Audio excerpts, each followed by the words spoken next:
Check out the mods on this one, guys. 44 additional abysses, 15 additional rare monsters are spawning from the abyss, 143% number of magic monsters, 298% increased number of rare monsters. Still alive, Exile. I need more mana. For now. Too weak, too slow. Toxic Ray! Out of mana.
Hello, ladies and gentlemen. Welcome to another Path of Exile 2 video. In this video, we're going to be going over my updated character. We're going to do a little character show off today, and I'm going to be showing you guys the new updated build. Let's get into it. Guys, I got something to tell you. Hey guys, if you're like me, you've been doing the new Omen of Light farming method, you got rich, and now you upgraded your character. I'm very, very happy right now. I have made probably 3,000 plus divines in the past week to help upgrade my character, doing the new Omen of Light method that everybody's been doing. If you don't know about it, watch my last video, skip to the end. I just break it down very, very quickly. It's not that hard to grasp, but it is very profitable, and I have made a ton of profit and upgraded my character. Okay guys, first things first, we get to the character, level 96 Pathfinder, 91 strength, 199 dexterity, 142 intelligence, 1662 life, 3410 energy shield, 733 mana, 160 spirit with 82% evasion, all maxed out resistances, 42% chance to deflect with 40% damage prevention, and 46% movement speed. Okay guys, so the passive tree has changed a lot. I no longer get running assault, and this is just a personal choice. If you feel like you want less movement speed penalty from shooting your bow and cannot be heavy stunned, I personally didn't have a problem being heavy stunned, and I can live with the 50% less movement speed penalty. And I felt like 50% of evasion rating also grants elemental damage reduction. So I have 83% evasion. That gives me roughly 41.5% elemental damage reduction, which is huge. So for defensive purposes, I'm now using sustainable practices. That's a personal choice. We branch down, we get honed instincts. We branch down further, we get master fletching, escape velocity, and we get lasting toxins and stacking toxins. We also get the Heart of the Well diamond, which I've changed. I now get one gain damage mod. I get gain additional ailment threshold equal to 9% of maximum energy shield, increased evasion rating from equipped body armor, and gain additional stun threshold equal to 9% of maximum energy shield. I feel like this is more well-rounded than just focusing on damage, and I've really focused on getting my elemental ailment threshold up higher as well. We branch back up, we get crippling toxins, subterfuge mass.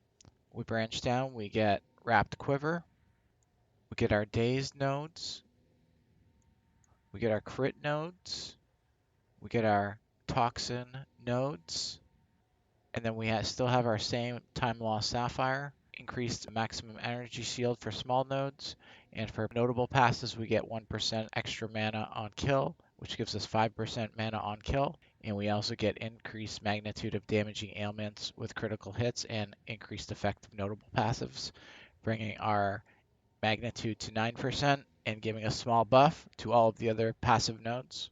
We branch down, we get enhanced reflexes. I want to incorporate a little bit of deflection into my build, and this was the perfect node to do that. We branch down further, we get feathered fletching. We branch upwards, we get leeching toxins, kite runner. I still have the same sapphire as I had before, crit chance, critical damage bonus, magnitude, energy shield, and attack damage. We branch to the right, we get spectral ward, we get our crit nodes up top here. We branch down, we get our dual evasion and energy shield nodes, immaterial, shimmering. We branch over to crashing wave, flow like water, mindful awareness, step like mist, and these two evasion and energy shield nodes down here. So we've changed up the passive tree a bit, mostly incorporated wrapped quiver and master fletching now that our new quiver is here, and the bonuses to the damage was just worth it. So we had to make that change and take out a couple things. And that is the updated passive tree as it stands now, guys. Okay, guys, let's get into the fun stuff. The gear. So I got a new bow, guys.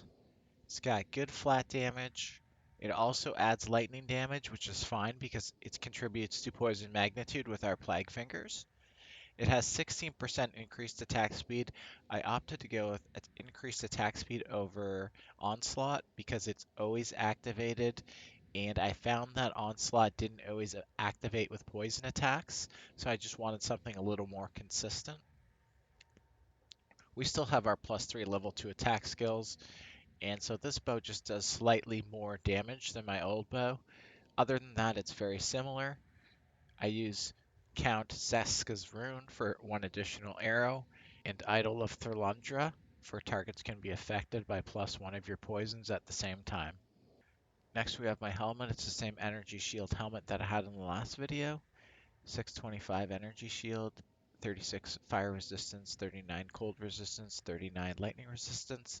Just very high energy shield with triple resists. We got our amulet, which is a new amulet. Instead of rarity, it has extra spirit. It also has intelligence, projectile skills, and elemental resistances. All the same stats as my last amulet, except for the rarity has been changed, and it has higher increased global defenses and evasion rating. So we have upgraded the amulet a little bit. We still allocate lasting trauma for increased magnitude of our damaging ailments. Guys, we got a new quiver. We did it. So we got the implicit crit mod, 45% projectile speed, a flat mod for fire damage, which is fine because it contributes to our magnitude. We got increased damage with bow skills, dual crit, and projectile skills. This is what we've been saving for. We got our new boots. So we're looking for very high evasion and energy shield, but also have 35% increased movement speed, lightning resistance, and chaos resistance, and increased effect of socketed items. So what did I use for my socketed items? I used Soul Core of Topatante. So this gives you increased elemental ailment threshold, 25%, and with the 60% boost, it gives 40% elemental ailment threshold. We also have Chakani's Thesis, increases and reductions to movement speed, also applied energy shield recharge rate. So we get really fast recharge rate on our energy shield just from this one jewel. So that gives us two huge defensive advantages. We got a new Headhunter belt. So I wanted a twice corrupted one, and I wanted one with lightning resistance. And then also a second one, I got evasion rating. Ideally, you'd want energy shield, but I didn't want to go too crazy on the price, so I just got evasion rating. So a nice little upgrade there. I've also upgraded my Hire's armor. Previously I had 1990 evasion rating, and now I'm at 2126. And this one's twice corrupted, so we actually got extra maximum elemental resistances. So now we are at 76% elemental resistances.